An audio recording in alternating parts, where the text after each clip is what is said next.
Veneto, northern Italy, where man still trembles under nature's fickle dominion.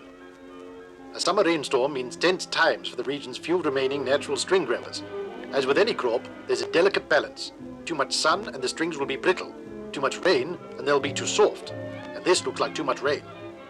The clouds beat a temporary retreat, but they'll be back, and the race is on to rescue this year's harvest. Will it be boom or bust? Under the protection of the Caldonio Campanile, a timeless scene. Top-quality musical instrument strings of all registers have been harvested here for centuries. These very string willows, or Salix vibrati, produced lute strings played in the court of Louis XIV, the Sun King. The advent of the more robust gut string precipitated the decline of natural string production. Today, the mass market relies on synthetic strings, but there has always been a discerning minority of musicians who appreciate natural strings' delicate tone and superior timbre. Odd as it may seem, branch elevation does not correspond to string pitch. The treble strings grow near the grind, and the baritone strings in the upper canopy. It's counterintuitive, but this is Italy. Mimo Perufo of Aquila Strings, the region's foremost natural string producer, is a hard taskmaster. There's no slicking here. His partner, Daniela Gaiano, directrix of the famed Mercatino del Ukulele Instrument House, shares his uncompromising attitude to quality control. The reasons for the distinctive shape of the traditional harvesting boxes, or cassetti, remain obscure. Various theories have been put forward by amateur and academic critiologists, but none really satisfy, and it is likely we shall never truly know. Aquila's string groves lie in the shadow of the Villa Caldonio, built by Palladio in 1570 for a local string baron at the peak of the industry's wealth. Within, its classical frescoes are a tribute to the crucial role played by the string trade. Here, burly elders and hale youths perform the traditional tensile test, challenging each other to break behind their backs bonds made from their estate's strings. This scene is evidence of the value placed on new varieties, as a young maiden risks her family's rejection by smuggling to her lover a secret innovation. In years of poor harvest, the string trees are bare, as are the lutes. Even in those days, quality was all. A classic test of string strength. Can it be used as a leash to restrain a powerful hind? Here's hoping this string is Fido-proof.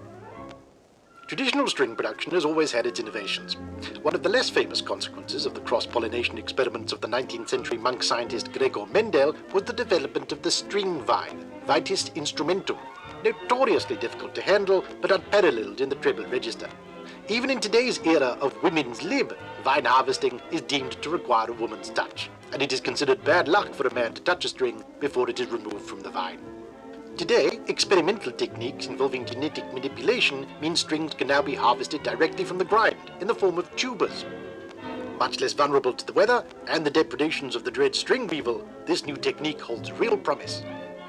It's painstaking, back-breaking work. Frustration. Disappointment. Hello, what's this? They're coming thick and fast now. Even with a bumper harvest, natural string harvesting is labor-intensive, with a rejection rate of over 67%. This is why true natural strings remain the preserve of international artistes and the well-heeled dilettanti. They're a luxury good, like caviar or Parisian millinery. Bass strings take some pulling. It's a whopper. Of course, the harvest is just the beginning of the process of making world-class strings. Nature only goes halfway, the rest is craftsmanship. Maestro Perufo welcomes visitors from around the world to his workshop to demonstrate how he turns top-quality local raw materials into world-class strings. The ultimate test, of course, is not visual, but acoustic, not how they look, but how they sound. The maestro first tries this year's early harvest of guitar strings himself. Now, a visiting virtuoso samples the new crop. Is this a vintage year, or did the late-season rainstorm wreak havoc? The approbation of such luminaries is critical to the fortunes of Aquila strings. The moment of truth. Success! He seems impressed. The strings from this year's harvest will vibrate upon fretboards across Italy, Europe, and the world.